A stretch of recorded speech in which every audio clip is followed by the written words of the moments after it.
Assalamualaikum and also salam sejahtera. And then this is another class, another recording for another class, which is Management Information Systems. I just did just now recording session for the class of e-commerce, and this time for Management Information Systems. Yeah. Okay. This class session also currently is being recorded, and then again it will be sent to the students, and then students, like always, they have to watch the video until finish, and they have to prepare at least 2 questions to be asked during the class. Yeah, I'm doing this method actually because first I would like to avoid a longer period of classes, of reading slides. I would like to avoid that situation where students are going to get bored and everything. And then also I would like to increase the interactions between students and lecturers, and definitely also I would like to improve, at least to improve students communication skills. That is the most important. That's why I've been doing this method. And if we think again carefully, this method is going to consume a lot of times, more times, and also more efforts actually. But it's for me much more better than the conventional kind of a way of doing online classes, where we just doing it live, but live in terms of reading the slides. So, and then as we know, students, we cannot blame them actually, but yes, we know that students most of the time is just going to listen to the class. And then when we start to ask them questions, most of the time they don't have the questions, right? So I would like to actually change this situation. And then I don't blame students for those actually to happens. It's only that I understand that students need motivation. So I would like to use that kind of information, and then I would like to improve those kind of situation by doing this method, so they will able to at least participate during the class, make some interaction with the lecturers, listen to other people's questions. But the most important things that I found by using this method actually is I'm able to found, and I'm able to discover the things that students don't really understand about the topic. Because when the questions there, that's the best thing about question and answer session. Because we will able to find out what the students really don't know. Like when I was delivering classes and I was talking about this topic, I was so excited explaining to them, and then suddenly when I'm doing this session, I found out that they actually don't understand the basic of the topic. So it means that all the things that I've been informing them before, not really useful to them, because they don't really understand the basic. Because without the basic, without understanding the basic, there is no use of us giving them the advanced one. So that's why by using this method, by using this kind of a new way of delivering classes to students, I found out that which part that students really don't understand, and then I improve those parts. I will repeat the part that which they don't understand, the basic, again and again and again, during my classes, in order for them to finally understand what is the topic about. And then finally they able to focus during the class. Because by understanding the topic, they will understand the class. So yes, I will start the recording session now, and this one actually is for the Management Information Systems. If you give me a little bit time there, because I forgot to put the title. Title is important also.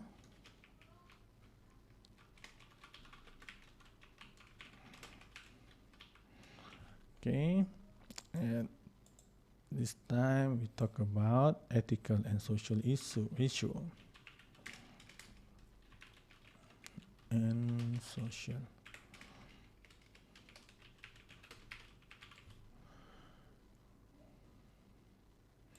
Right, so that's what we are going to do today. Right, okay, management information, okay, sorry.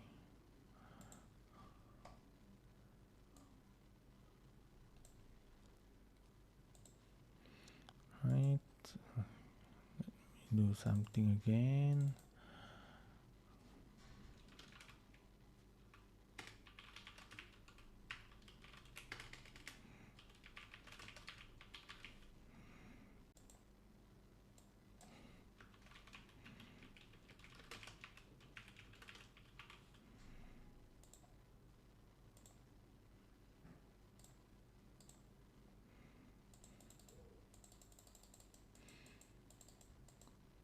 Okay, so let's continue with our topic today, talking about ethical and social issues. Okay, we are going to relate the management information system and how can actually it has any connection with ethical and social issues. Yeah, so when we talk about management information system and ethical and social issues, okay, we have to see at how people mostly try to what we call try to manipulate data in order to do something other than beneficial to the society. Yeah, I mean it's very normal actually, because once you have data it means that you have power. Yeah, data it's another source of power that you can manipulate. Of course, people keep saying that numbers cannot lies. Of course, those all those things or bad things that actually been doing by business since they have the data is going to actually one day, okay, come back to them. But that's the problem there. When, yeah, and how it's going to be, and how much damage is going to cause them. That's another issue that we try to, discuss later in this topic. Yeah, but like always, during this recording session, I'm just going to focus on the slides, okay, and then all the details and everything I'm going to give it to the students during the class session later, yeah, when there is an answer and question session. Yeah, right. So let's start with our slides here. Yeah.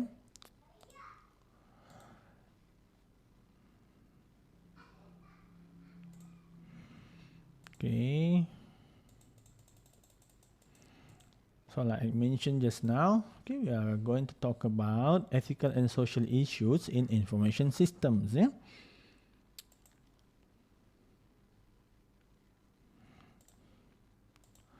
Okay, so these are the learning objectives. Okay, you can read it later, guys. Yeah, if you would like to.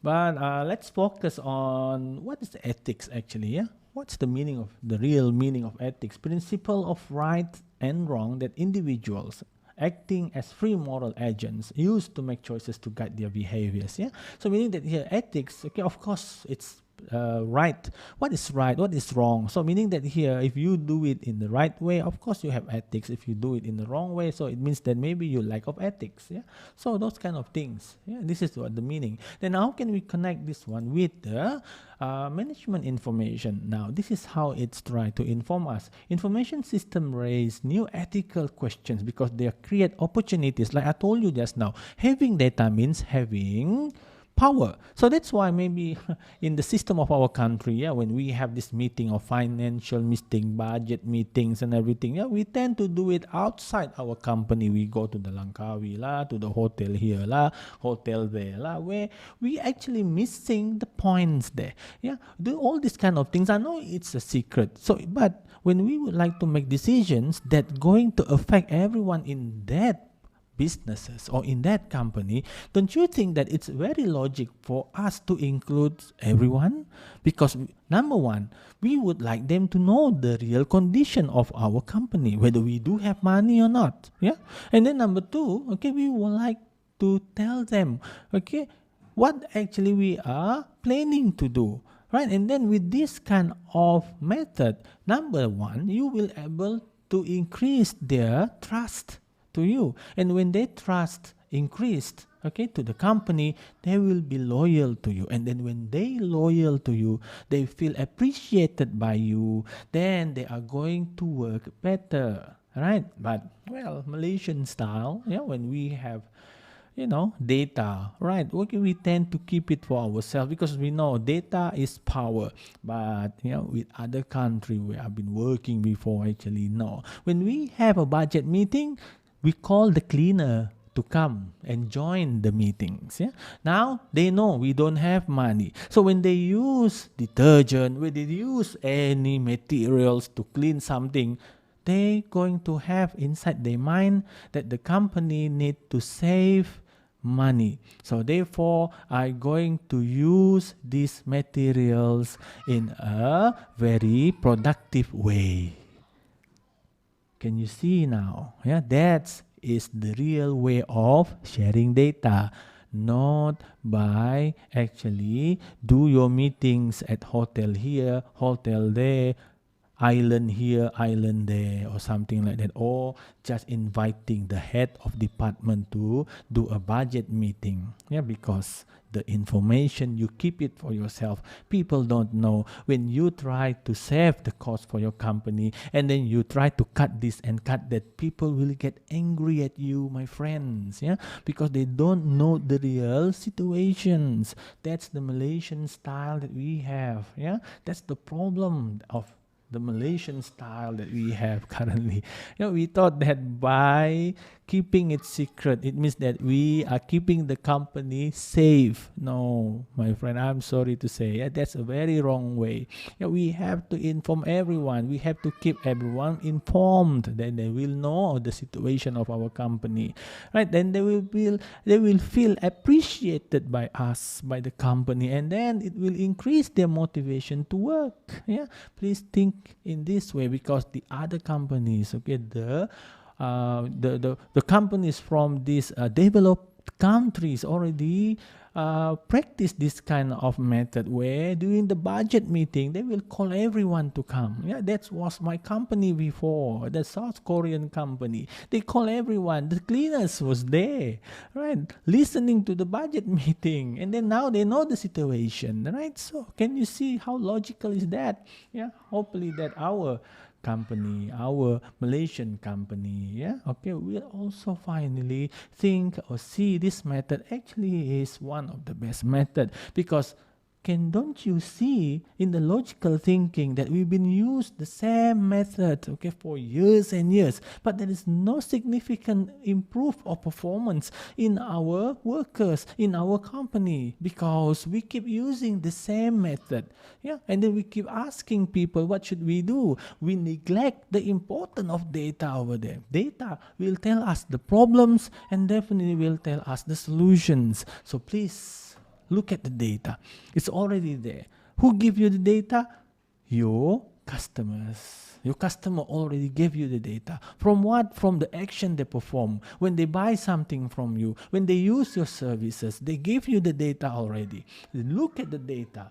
Train yourself on how to manage data, how to interpret the data, and put the interpretation into action. And after that, after you perform the action, you use again the data after the action, and then process it again to see what's the problems with the new action that you performed before. And this is the process of happening again and again and again. And this is why we call data is the new power. Data is the new source, but with one condition, that you know how to manage them. If you don't know how to manage them, you only know how to collect them, and then the data stays in your computer forever, right?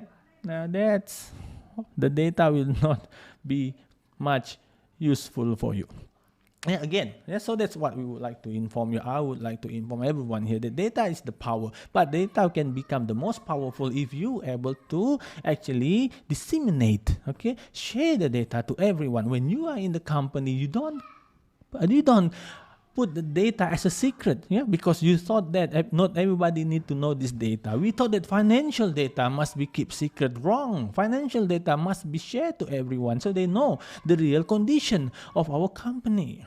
So when I mentioned just now, so the cleaners will know that this company currently is in problems, and therefore I will not steal this detergent. I will use it economically. I will use it carefully so the company can save some money. think. That's the real way of managing data, to share, right? Not doing our budget meeting only with the head of departments. Go to the islands here, islands there, hotels here, hotels there, in order to make meeting. When you make a strategic meeting, you have to invite everyone. Yeah, invite everyone. Yeah, everyone's there you have to invite because they are the front line, not the people who just sit behind their desk. Again, reading reports. Reports tend to be biased. Reports, people who make the reports is going to try their best to make themselves looks good. And we, okay, when we read the reports, right, what will happen? We read the reports and the report is actually wrong, but since they want it to looks good, then we or people in the higher management is going to make decision based on the report, and then that reports or those decision is going to be the wrong one because the report is wrong, right? So that's why, yeah, please look at the data. Data is going to show you everything, right? So we cannot just say that data is important, but we don't really understand why it's important. Important because we have it. If even we have it, the data can be expired. Yeah, because whatever people want today, tomorrow they're going to another thing. So if you don't have the data, you don't know how to manage them, then there's no use at all for having a data. Right? So that's actually what I'm trying to fight here. Okay, all this time to make people, especially in our country, understand the importance of data. Actually the formula of what makes other companies, yeah, like the East Asian companies like China, Korea, Japan, actually, yeah, able to penetrate so many markets, yeah, without even have to go there make a research, yeah, make a research asking people what do you want, right?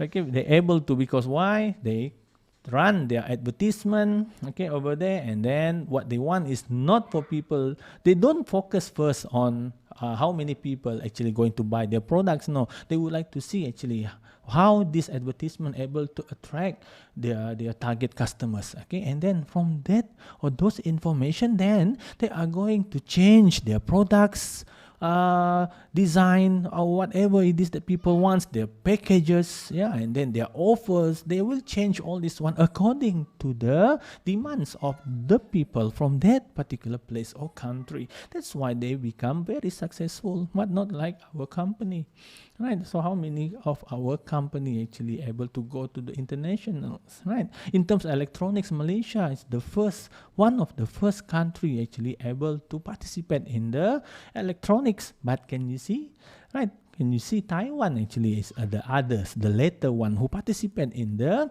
electronics companies. But can you see how many brands electronics from Taiwan already able to penetrate the world market? How about us? Yeah, how many of our countries, okay, electronics company able to penetrate international market? But when we were the first actually who started, people come here to produce their chip, yeah, produce their microchips and everything. We are actually one of the biggest microchips, producer in the world or in Asia, if not. Yeah, but okay, we only produce the microchips. People don't actually say this microchip from Malaysia. No, they want to see the brand of the computer, of the camera. Yeah, they don't say actually this one is made in Malaysia. No, the chip, they don't care who made it, but they want the brand, the whole one. Yeah, so we don't have that information. Why? Data. Yeah, we don't know how to manage data. Okay, please, sorry for that one. Yeah, we have to continue here. Okay, ethical, social. Okay, and then it says the information system raise new ethical questions because they create opportunities. Yeah, because I told you already just now, data is power. Okay, it's create opportunities for intense social change. It means that once people see the data, they're going to think another way. Okay, and then threatening existing and distribution of power. It means, of course, once you have the data, that's why. Okay, in terms of the hierarchy of a company, that's why. Okay, people tend to put data as a secret. They try to actually not to tell everyone about the data because they know once this data came out, then people know the real story. So what will happen that actually they're going to see weaknesses. Yeah, but that's the problem there actually. If you are the real leaders, then you will not going to be afraid of all these things. Yeah, but if you are not the real one, then that's the time when you are going to actually hide many things so others will not know your weaknesses. Yeah, but that's why you make things actually better, alright, and then you share the information, and then the other way will happen, the other way around will happen, the other things will happen. People will see that you are very competent because you able to share the data. People will think that you appreciate them because you share the data, and then they will see that you are very truthful, okay, because you share the data. Yeah, sharing the data, not only giving people, okay, more insights about what is the real things that happen currently in the company, but also will make them to see the leaders as the best leaders. Okay, then they will feel appreciated. Yeah, that's actually is the most important thing. Now, and then we have money, rights, and obligations. Of course, all these things actually create opportunity. The data that they have, people with data is the most powerful people, yeah, in the world. Yeah, imagine data that you have when you want to play a stock market, and then you have the data where you know that the stock market is going to go up tomorrow. You have the data. So what will you do with the data? You're going to become rich guy in one night. Yeah. That's how powerful is data. Of course, and then it will give or raise another new opportunities for crime. I informed you just now, and new kinds of crimes, of course. I mean, it's last like a person with, imagine a person with a superpower, yeah, a Superman. If Superman actually is a villain, okay, or a bad guy, so what will happen actually, right? So the world will be in chaos. That's an example, right? Okay, and then that's the same with data. People with data having a superpower. Yeah. So and then it's up to him actually whether he wants to be a nice guy or a bad guy. Whether he wants to be a hero or he wants to be a villain. Now, people with data is people with the superpower. Yeah. So they can decide what will happen actually to the majority. So that's actually what these slides try to inform us. Yeah. And then we have a model for thinking about ethical, social, and political issues. Now it's trying to give you kind of a picture. Yeah, what is a society? Society is a calm pond. Yeah, it's a calm water. It's a peaceful water. And IT, information technology, is a rock, a drop in the pond, okay, creating ripples of new situation not covered by old rules. Meaning that here, when we actually keep doing things traditionally, okay, and then but the new problems keep coming in, but still we try to solve problems with the traditional way, okay, and then we don't care about the data. That's why our businesses is getting lower, getting down and down and down until we have to ask help from the government, help from these people, help from that people and everything. Yeah, only then we will able to survive. Can you see that? But we're not able to do it by ourselves. Now that's the problem with the current situation where most of the companies or organizations in Malaysia are facing. Yeah, because we have the data, but we don't know how to interpret the data. Of course, the most problem is we don't know how to process them. Yeah, we interpret them because we don't know how to process them. We interpret them in the wrong way. Okay. We actually translate the data wrongly because we don't know how to process them. Data, once you have it in your hands, okay, it can become unlimited, but we don't know how because we never been trained. But the most problem here because we never been informed that how valuable is data. We keep saying that data is important, but how much important do we really know? No, we never learn it by heart. Right, by heart.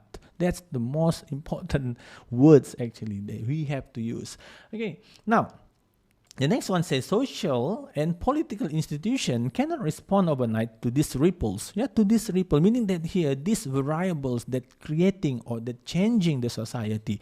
I mean, social and political institution cannot actually respond to it very effectively. Yeah, it says here it may take years to develop etiquette, expectation, and laws. Yeah, so that's why it requires understanding of ethics to make choices in legally gray areas. Of course, It means that here, when we would like to make things faster, most of the time we try to take a shortcut, because in order to solve a problem, problem can happen in one night, but the solution cannot be done in one night together. That's what it says here, right? So most of the time people will try to make a decision in a very unethical way, okay? Because unethical way mostly is the fastest one. Yeah. One of the example is by lying, of course. But lie begets another lie, another lie, another lie, lies, and in the end, when all the lies revealed, then your company is gone, no more already. Okay, so that's how it is. Okay, that's what the what we call this. Slides, yeah, try to explain to you, right? Okay, it means that when problems happen in one night, you cannot solve them also in one night. So most people, okay, they're going to tend to take a shortcut. Shortcut most of the time is unethical, and one of the example by lying. Yeah, saying that this is not a problem, this can be done, this can be actually settled. Okay, let's do some research about why this happens and everything. You know, all these kind of things, and people keep waiting. What are those where are the result of the research and blah and blah. Okay, and then they just keep waiting and waiting and waiting until in the end, people got fed up and they change things. Okay, can you see this? Yeah, this is what it's trying to say to us. Okay, and then the next one, yeah, says a 5 moral dimension of the information age. Number 1, information rights and obligation. Well, yeah, easy to say, but do we really care? Yeah, information rights. Yeah, now do we really have the information rights? Okay, when we talk about businesses, of course they do have rights for the information, but how about us as a normal people? Yeah, as a public, do we have information rights? Yeah, do we being informed the correct things, the correct informations, or do we able to actually disseminate or share information? Yeah, do we able to without someone going to sue us, or even without someone or some organization or bodies is going to call us, and then sue us or something like that? Do we really have that rights? That's the question that we have to ask about ethics. Yeah, and then we have this also have the moral dimension, talk about property rights and obligation also, since there's obligation. Yeah, so ethics very much related to obligation, of course. And then we have the accountability.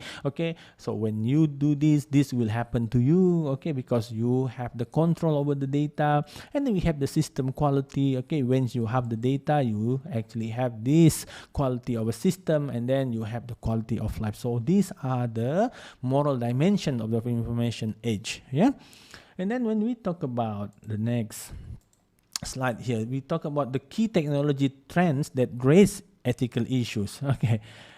So what happened to the data actually, guys? Right, the data, because it's too ubiquitous, or it can be spread just like that. Yeah, all this happens, is because of this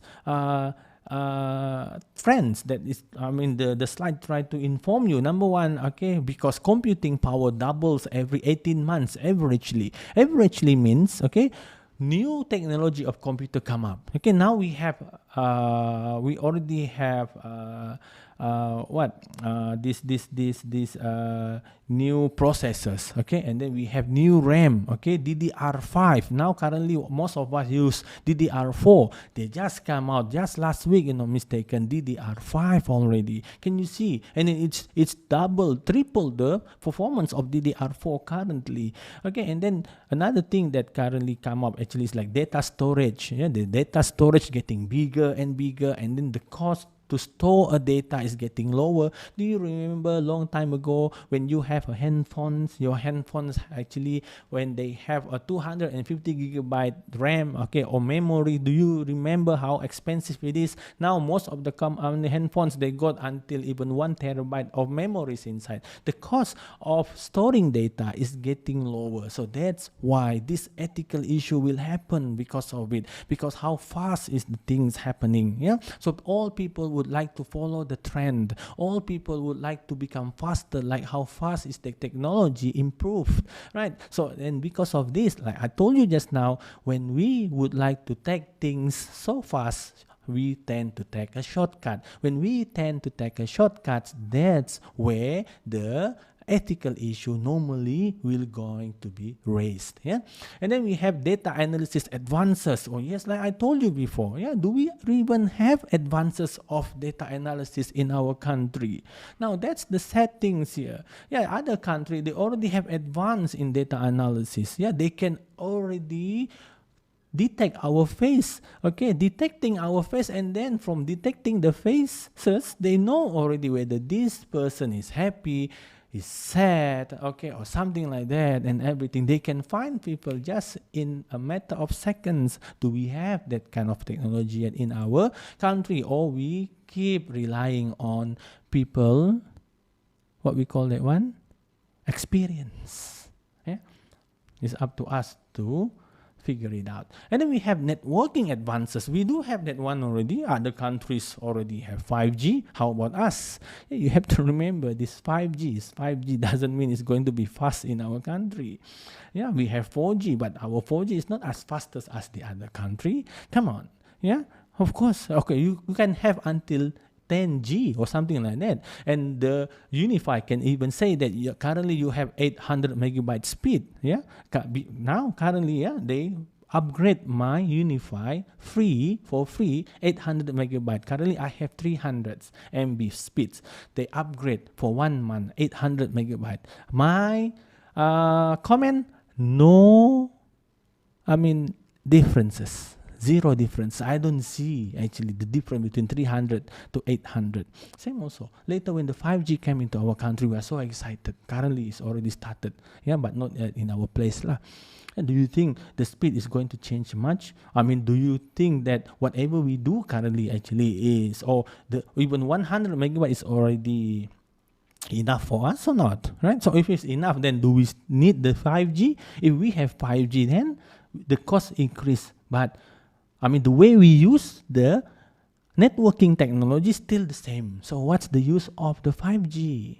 Yeah, what's the use that? We have 5G actually, but the way we analyze data is still the same. Yeah, asking people to answer questions. So what's the use of 5G unless we are going to do another advances of technology, of data analysis by looking at the faces of people, yeah, detecting their faces, because all those need a very fast kind of internet connection. Then yes, the 5G is going to be beneficial for us. But even though we have 10G, but the way we use technology is still the same, then no use at all. Yeah, just would like to share my opinion on that. And then we have the mobile device growth impact areas. This one may be a little bit related to us, yeah, because when we have mobile device, yes, we tend to use the functions of the mobile, yeah, the handphones and everything, the TikToks and the challenges. That's what we currently are doing. Right, the next slides, the advances in data analysis technique. That's what I tried to inform just now, yeah. Okay, profiling, combining data from multiple sources to create dossiers of detailed information on individuals. Now, when we go to the social media, okay, and then we look at the data that they give us when we make these kind of things, as when we do advertisement and such, okay, we are able to find that the detailed information of our customers who been watching our videos or our advertisement, yeah. I mean, but of course not individually, but we can be able to see their age of group, their their carriers. Okay, this data being grouped, into several segments.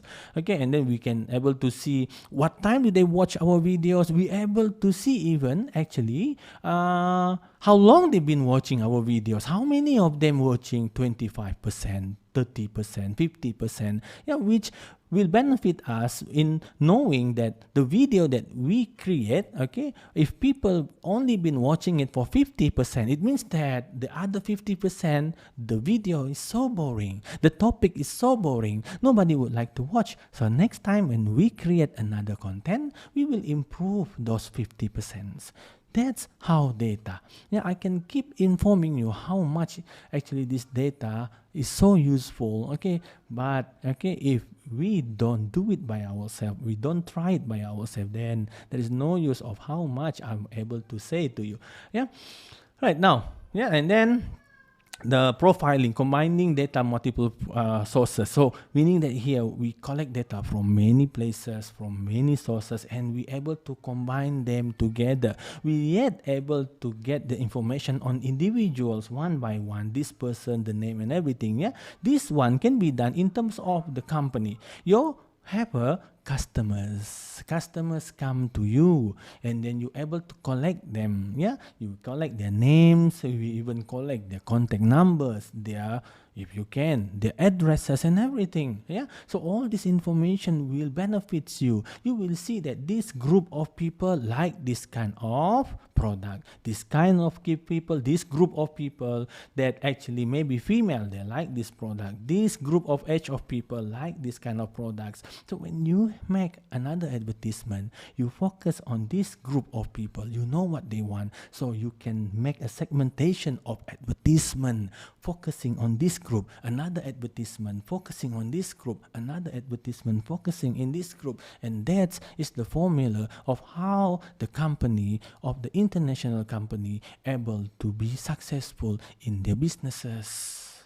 Because of that, not like in our like many of companies in our country. We thought that by focusing on everyone, we are able or going to actually target everyone. That's the problem there. I already informed many times that we cannot target everyone when we want to sell something. We cannot target everyone when we would like to offer our services, because everyone has their own preferences. That's why, and the most important thing is because we as a company, we don't have enough resources. We have limited resources, so we cannot target everyone. So that's why we have to segment our target. That's why we call it segmentation. In business, always being informed this one, but many people, they keep saying segmentation. They don't really understand what is the meaning of segmentation. So that's why, with the data, we will able to understand all these things, right? Now, when we talk about the basic concept of responsibilities, accountabilities, and liabilities, when we have the superpower, I told you already just now, when we have the information, it means that we have a superpower. When we have the superpower, it means that we suddenly have responsibility, right? That's what it's trying to inform here. And other than that, when we have responsibility, it follows by the accountability. Right? As simple as that to understand these slides. And accountability follows by liability. As simple as that. Different. You have a superpower. Like the Spider-Man says, right? With the great power comes great responsibility. Then when you are someone with data, you have a power. And when you have a power, you have a great responsibility. And therefore, you are going to be accountable with everything that you do. And when you are accountable with everything that you do, you are a liability. True? Think in that way. Right? And then the next one. Right, ethical analysis. Yes, when we have the data, when we would like to analyze something, right? Of course, it must be in an ethical way. There are 5-step process for ethical analysis according to the slides. Let's see whether we agree or not. Number 1, identify and clearly describe the facts. Not sure whether the creator of these slides actually really understand the data, because the facts there actually, when you have the data, automatically you can see, you can identify the facts, right? Okay, but maybe it means something else, but not sure. And then the other one, define the conflict or dilemma and identify the higher order values involved. Okay, I agree with this. It means that we have to see which one is most important. Okay, and then the second, the third, and such. Identify the stakeholders. Of course, data will able to give you that, and then identify the options that you can reasonably take. Of course, when after you do the interpretation of the data and identify the potential consequences of your actions, yes, of your options. Yes, of course, definitely. When you have the data, you're able to actually interpret the data. All these things will come to you automatically. Yeah, you will able to identify the options, okay, and then you will able to see what will happen when you take this action. Okay, what will happen when you take those actions and everything. That's the power of data, right? And then the next one, chaos. Of course, when we talk about ethics, then we talk about, well, of course, it's going to be related to the privacy. Yeah, when we talk about privacy, currently in the internet, okay, when you make use the function of advertisement, yeah, from the social media or Google Ads and everything, you cannot. I mean, you have to agree that these platforms are able to deliver your ads, okay, effectively, is because they have the information of everyone. Without information of everyone, how can they deliver a better service, okay, or how can they deliver a better advertisement to your potential customers, right? So when we talk about privacy nowadays, I mean, it's really our own responsibility to take care of our privacy. When you actually doing something and then you record them, and then you did something very private to you and you record them and you put it into a computer, right? So the question here is, when the computer got hacked, whose fault is that? Your fault or the hacker fault? Right, same also, when you put your opinions on the internet, you post them, right? And then people give a bad comment or give a bad kind of, ideas, okay, or suggestion towards your ideas on the internet. And then, I mean, whose fault is that? Yeah, was it your fault because you post those kind of ideas, or the fault of the people who comment on your post? Yeah. So for me, when we talk about in that situation, definitely it's not their fault, because when you post something on the internet, it means that, okay, it becomes everyone's properties. Yeah, it depends on them whether they want to hate you, whether they want to like you, whether they want to like your post, whether they want to share, or whether they want to unlike it or something like that. It's really up to them. Yeah, so now it's up to you whether you want to post or not. Same also, it's up to you on your own privacy. That's all. As simple as that. You want a privacy, you don't want people on the internet to look at your privacy, okay, to your private kind of matters or something like that, then don't use internet. As simple as that. Yeah, because these platforms, okay, social media, Google and everything, they need the information of customers. They need the information of the users in order for them to deliver effectively deliver the companies that use their services to promote their products. Yeah. Without they knowing you, then how can these companies able to do a segmentation, able to target their customers? Cannot, right? Now we talk about privacy, but of course in these slides it's try to inform you privacy in terms of the internet. Then they have cookies there. Yeah, cookies is going to record everything. Yeah, our actions, our things, okay, everything that you do on the internet. That's why, okay, if you go to the website or Google, you search for new car, Nissan's car or Toyota car or something like that, you would like to see cars accessories, just wait for a few hours. When you go to the Facebook, you will receive, okay, the same advertisement about cars in your Facebook. How do they know? Cookies lah. Yeah, and then we have web beacons. Okay, these things actually they put into your email, your web page. Yeah, which same also almost like cookies. Which web page you go, they will able to detect. And then the spyware, of course lah. Yeah, when we talk about spyware, even cookies is spyware, my friends. Yeah, kind of spyware lah. Yeah, not exactly a spyware. Okay, but those are the things actually that when we talk about all these things, now when we talk about privacy, please believe me that when I say it's our own responsibilities. Yeah, is there any needs for us to actually record our private matters and then put it on the internet? Is there any needs at all? Okay, so if there is something that we really need that makes us need to record our private matters into a video, so it means that maybe there's something wrong with us, not the internet. Yeah, I mean, I just would like to make people think. Yeah, just joking on that one. Yeah, okay. Of course, and then we have the final one there. Yeah, you see that it's Google services and behavioral targeting. I told you already, right? If you get used with this Google ads, if you know Google AdSense also the same, yeah. Google AdSense, they are using this behavioral targeting. They don't use the demographical targeting. They use behavioral targeting. They use this psychology. They use this psychographic.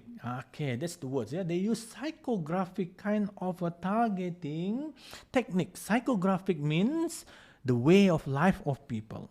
Okay, yeah, so it means that they're going to put these ads to the person, to the people who likes to share, who likes to like, who likes to engage, who likes to watch. They know all these things. They know all these things actually about you. Okay, so they able to detect whether, oh, this person actually likes to click. So we put him into the clicking group. Yeah, and then suddenly there's one company here, okay, says inside their segmentation says, who would like to target? I would like to target, or we would like to target, or these ads would like to target people who like to clicks. Then you will get the ads. That's what we call the behavioral targeting. Okay, understand? Yeah, data, power of data. Yeah, what do you think? Yeah. Why do you think Google and Facebook getting richer and richer? Yeah, because they have data. Why do you think the other country cannot do anything to Facebook? Data. Then why nobody say anything to Google? No matter what they do, data, superpower. Yeah, they are like Superman. Okay, now internet challenges to privacy. Okay, you can read this one actually because it's given example of the United States, but okay, I also give the example of others just now. Okay, you can just listen to my examples, yes, students. Okay, and then how cookies identify web visitors. Okay, it's very easy. You can read this one actually if you would like to.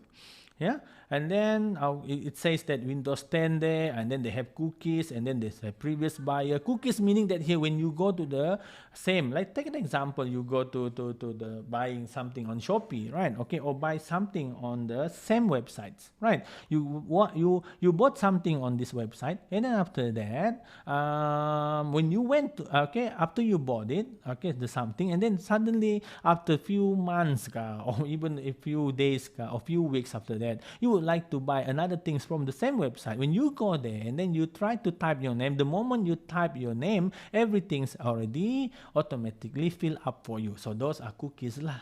Yeah, okay, they also save your passwords. Okay, so that's how it is. So if you would like to know how cookies actually is working, you can read these slides there. Okay, it's not that details, but at least you will have the pictures, yeah, over there. Okay, the next one.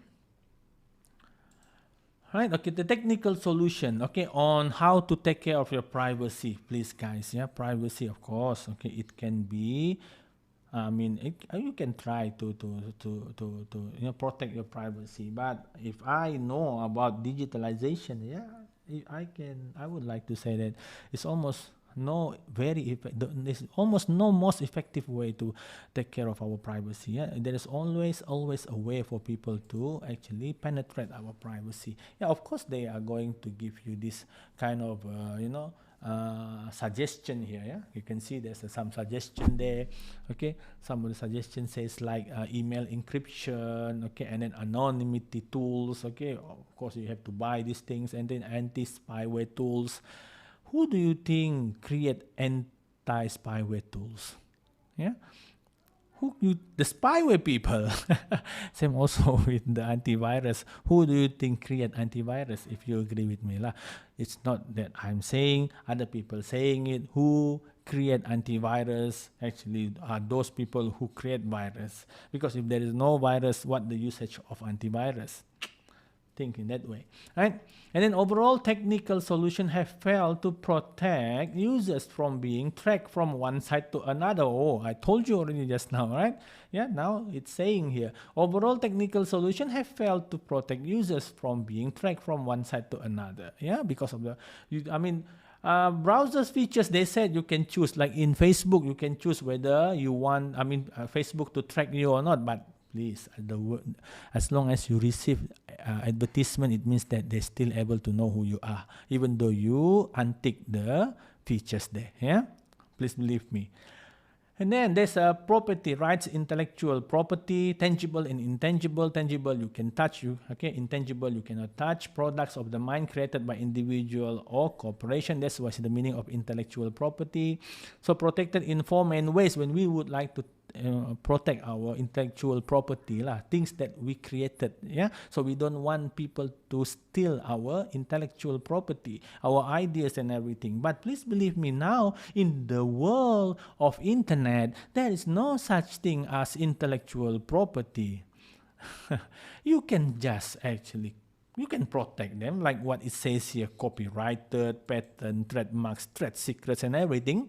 And as long as you want to sell them, you want people to use them, people still can copy them and change them in another way. And then you cannot do anything, because they will say that, yes, I see. We don't actually really copy you. Okay, we create our own. Yeah, it has the same function, but in a different way. And you lose. So that's why there is no such thing as intellectual property if you would like to put it on the internet there.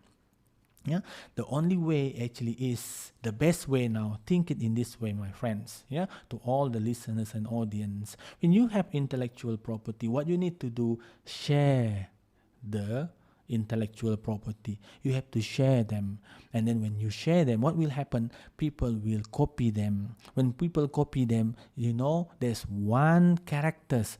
When people try to copy other things, they will also make it better. When it's better, now you can see that, oh, my ideas can be better. So now you are going to improve your idea. That is the best techniques actually in order to improve your intellectual property, not by putting it as a secret, not to make a copyright patents and everything. Now we are in the world of internet. You have to consider these things. If you are really talented, you will not going to be afraid people taking over your ideas. You are going to be ready to share them, because when the people copy them, they also tend to improve it. And then when you see there's an improvement, now you have ideas. This is how to improve. And with your talent, your real talent, you will able to improve it much more better. Yeah, believe me, that is the best way to improve. And the next one, we have challenges to intellectual property rights. Of course, still, I don't really agree on this one. It's up to you if you want to agree with it. Okay, it says the digital media different from physical media, of course, because it's ease of replication, ease of transmission networks in internet. Yeah, this is what happened to the physical media. Yeah, ease of alteration, compactness, and difficulties in establishing uniqueness. Now, this is actually is redundancy, and of course, it's a very logical. Yeah, and yes, that's all for today. Yeah, thank you very much again to everyone who's watching my live session. Okay, and then also, of course, thank you very much for supporting this session. Yeah, again, this session, actually, I've been doing this session. I'm recording this session in order to give an opportunity to my students. Yeah, so they also will able to experience classes in a different way, in more interesting way, in more entertaining ways. Okay, so I also would like to change the way we conduct classes. Yeah, because with this method, I'm recording this method, and then I will going to send it to the students, ask students to watch them. Okay, before the class. Then during the class, there will be no slides reading session. Okay, it's going to be full interaction between students and lecturer, which will benefit them in terms of improving their communication skills, and also going to improve the relationship between the lecturers and also the customers, which is the students. Yeah, and also definitely I informed before that it will improve and it will give me very good information on which part that the students not really know about the topic yet. Do they really understand the basic of the topic? Because without understanding the basic, then there is no use for us to move forward, okay, towards another topic, because the topic is going to get more difficult and difficult every topics. Yeah, so that's why by asking students asking questions, okay, related to the topic or related to the assignments and everything, then it gives me an idea in which part the student don't really understand. Okay, and then I'm going to improve that parts, and I'm going to repeat the parts again and again until they really understand what is trying to be delivered by these topics. Yeah, so yes, again, thank you very much for all the audience out there. Thank you also to my students. Okay, and again, I'm going to post this one into our Google Classroom, and please watch it before the class, and please prepare at least 2 questions to be asked to your lecturer or to me. Yeah, okay, thank you very much, and I see you again in the next session. Thank you very much. Okay, bye bye.